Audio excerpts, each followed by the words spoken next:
प्रदेश सचिव समाजवादी अल्पसंख्यक सभा उत्तर प्रदेश। सर, सपा के आप पदाधिकारी हैं, इस वक्त क्या माहौल चल रहा है इस समय?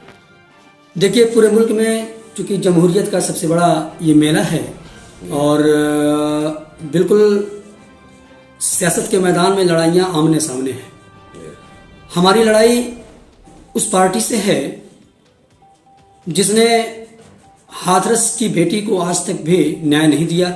हमारी लड़ाई उस पार्टी से है जिसके खुद के अपने विधायक ने एक बच्ची के साथ, उन्नाव की बच्ची के साथ बलात्कार किया और कुछ दिनों के बाद उस पीड़िता के साथ साथ उसके भाई को भी जान गंवानी पड़ी। हमारी लड़ाई उस बीजेपी से है जिसने अपने जिसके खुद की पार्टी का जो केंद्र में इस समय गृह राज्य मंत्री हैं, जिसके ऊपर इस पूरे मुल्क के हिफाजत की जिम्मेदारी है, उनके खुद के बेटे ने लखीमपुर खीरी में दिन दहाड़े 4 किसानों को रौंद देता है।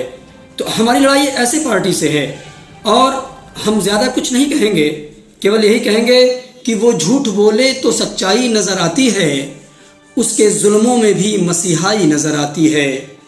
इतनी खूबी से गले काट रहा है वो, देखने वालों को चतुराई नज़र आती है। हम क्या जाने समंदर क्या है, हम किनारे पर हैं, क्या जाने समंदर क्या है, डूबने वाले को गहराई नज़र आती है। जब से गूंजे हैं यहाँ अच्छे दिनों के नगमे, जब से गूंजे हैं यहाँ अच्छे दिनों के नगमे, हर तरफ शहर में महंगाई नज़र आती है।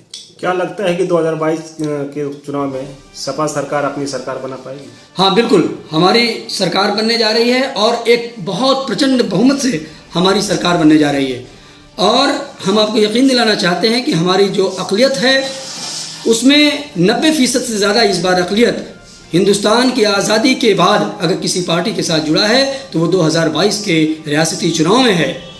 और पूरे मनोयोग से अक़लियत के लोग, मुस्लिम समाज इस पार्टी से जुड़ करके माननीय अखिलेश यादव को 10 मार्च 2022 को मुख्यमंत्री की कुर्सी पर पदासीन करेंगे। अखिलेश यादव ने जो वादा किया, क्या उनकी अगर सरकार बन जाती है 2022 में, क्या वो अपने वादे पे खरे उतरेंगे? बिल्कुल खरे उतरेंगे। जैसा कि हमारे राष्ट्रीय अध्यक्ष भी ने कहा है कि हम एक कॉर्पस फंड बनाएंगे और सबका अर्थशास्त्रियों से मिलकर के घोषणा पत्र बनाने से पहले अर्थशास्त्रियों से मुलाकात करके सबकी अपनी अपनी राय लेकर के सब ये घोषणा पत्र बना है।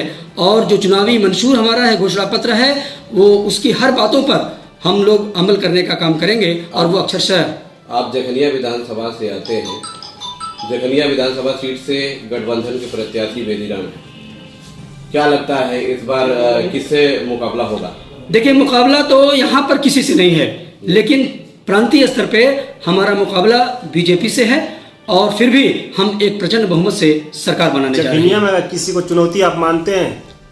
नहीं, मैं इस जखनिया विधानसभा में स्पेशली किसी को चुनौती नहीं मानता और हम गाजीपुर की 7 सीट बहुत आसानी से जीत करके माननीय राष्ट्रीय अध्यक्ष की झोली में डालेंगे और सरकार बनाएंगे। बसपा के राष्ट्रीय अध्यक्ष ने जखनिया विधानसभा सीट से विजय राम को प्रत्याशी बनाया। देखिए, विजय राम एक दगे कारतूस हैं और हम बहुत ज़्यादा उनके बारे में कुछ नहीं कह करके हम यही आपसे कहेंगे कि हम जखनिया की विधानसभा की सीट 50,000 वोटों से जीतने जा रहे हैं। सचिव जी, देखा जाए कि पिछले 5 वर्षों से विधायक रहे त्रिवेणी राम इसी पार्टी से, सुभाषपा से, और कहीं क्षेत्र में नजर नहीं आए न किसी के दुख सुख में। क्या लगता है कि बेदीराम इस पे खड़े उतरेंगे या फिर लोगों के हित में जाएंगे? हाँ, देखिए, वो बीती हुई बातें हैं और अब हमारे जो गठबंधन के प्रत्याशी हैं और वो उनका ये हम लोगों ने उनसे पूछा भी है और उनका ये कहना भी है कि हम जखनिया में ही अपना मकान बनवा रहे हैं और जखनिया के ही लोगों की आजीवन, हम चाहे जीतें या हारें, आजीवन सेवा करता रहेंगे। जखनिया विधानसभा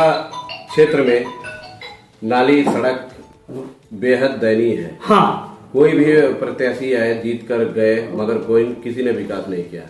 क्या देखिए, हम जीतेंगे तो यकीनन आप यकीन करिए कि विकास की गंगा बहेगी, न केवल जखनिया में बल्कि पूरे उत्तर प्रदेश में।